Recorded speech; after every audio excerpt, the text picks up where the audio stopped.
Welcome back to the channel. Today we're going to be doing a video explaining and saying all the differences between a naturally aspirated Mazda 6 and a MazdaSPEED 6.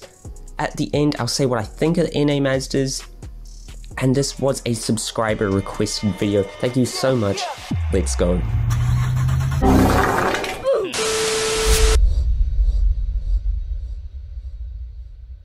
First of all, let's start with the exterior stuff because I'm a racer.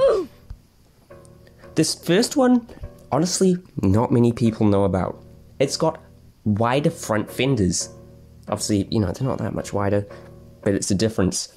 It's got a different bumper with bigger grills. The bonnet is also different. It's got this raise in it. You can tell by those two sort of slits along the length of it. You've got these side skirts which are quite square, and you've got these 18-inch wheels that are unique to the Speed 6. Sort of like a snowflake design, kind of not really.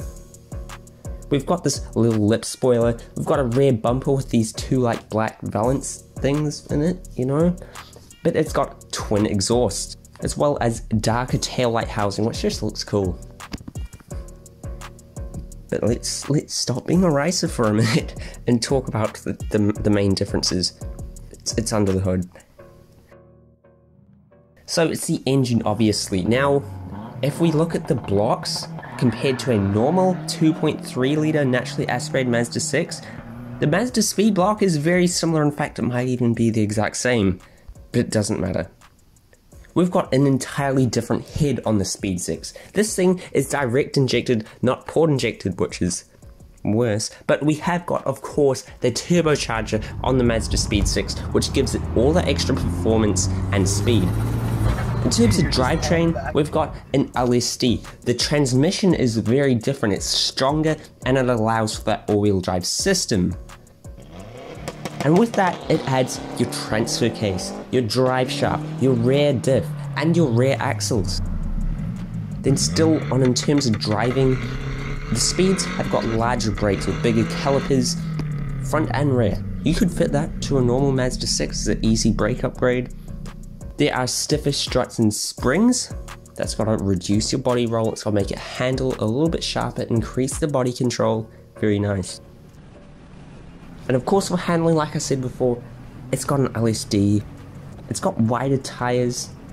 Mazda say that the Speed 6 is 50% stiffer than a normal Mazda 6. That's from, you know, extra bracing. I know there's some bracing behind the rear seats. And other things, there's like beefier cross members and all that. Pretty sure there's stiffer anti-roll bars as well. Now, there's the thing, right? I'm probably not going to get every single difference said. So if there's something you know that's different that I've missed, surely drop it down in the comments because I'm not a god. And while you're down there, maybe consider hitting a like, maybe consider subscribing, sure. And now onto the interior for a little bit. It's very similar. You can get, you know, this sort of glossy center console and dash, and this darker door cards, but as a whole, not really that different. But now, let's get into the real stuff. The reason probably why people buy Speed 6s over Mazda 6s, and why they pay that big price hike for less reliability. Let's compare the performance of the Speed 6 to the fastest Mazda 6 NA, the V6 model. The Speed 6 is 1 whole second faster to 100. It's 1 whole second faster in the quarter mile. Why is that? It's got, you know, 60 more horsepower, 80 more pound-feet of torque. But there is a slight disadvantage here. It is 120 kgs heavier for the Speed 6. That's because, you know, we have got the extra bracing, the beefier cross members, and of course, the whole all-wheel drive system. That's got to account for most of the weight. We've also got a turbo setup. Now, fuel economy. I mean, if you never get into boost on the 2.3, it will be more fuel efficient, but trust me, you will get into boost, and fuel economy will be a lot worse. The listed 19 miles per gallon for the Speed 6 isn't too much worse than the Mazda 6, but trust me, you'll be getting worse than 19 miles per gallon, because you'll be getting the boost a lot, won't you? On paper it's only like I think a 1 to 5 mpg difference, but in real life, it's more. And now, this is sort of a big thing, which is, I think what a lot of people care about is modability. there are way more parts for MazdaSPEEDs because they're a performance enthusiast car. The Mazda 6 is a commuter, sort of sporty car. But Mazda know that most people that own a Mazda 6 are just gonna be normal people, not car enthusiasts like us. But I must say, for small exterior parts, the Mazda 6 parts honestly should be cheaper.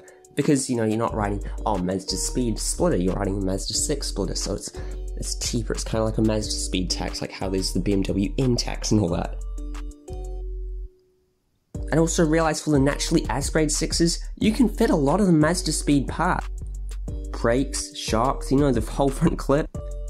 But the real problem comes is because the 6s are NA. Well, no It means it's basically impossible to make any real power at all. You know, you get in a Speed 6 and you can make 60, 70 even wheel horsepower just from 3 bolt-ons. You can't really modify an NA Mazda to make more power. It would cost a lot. But now we get to my personal opinion on the NA Mazdas in general. While, yes, I must acknowledge that they're not, you know, insanely fast, they're not turbocharged, they're not that tunable, they still are great cars. They are way more reliable than any MazdaSPEED will ever dream of being, plus you can also get that Mazda 6 hatch and the Mazda 6 wagon, which are both way better than the sedans in my opinion. The NA Mazdas, they really do look great, don't they? They're sleek. In fact, I'd say they look sleeker than the MazdaSPEEDs, but not quite as aggressive as the MazdaSPEEDs. And the NA Mazdas, they're still based on the same car, they still handle really damn well. And I mean that, they do handle very, very well. I've heard very high praises about the handling of NA Mazdas.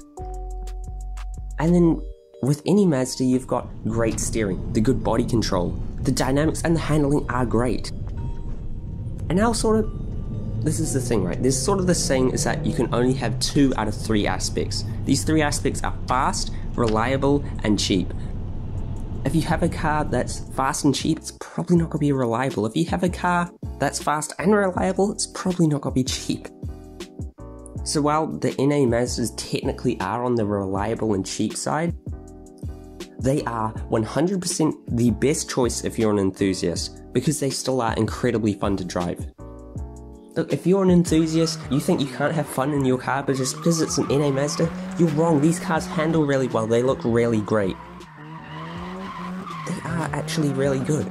And remember, as always, it is much better to drive a slow car fast than a fast car slow. It's way funner, it will train you to be better as a driver. It's just great, and that's the whole video. If you did enjoy, thank you so much for watching and see you next time.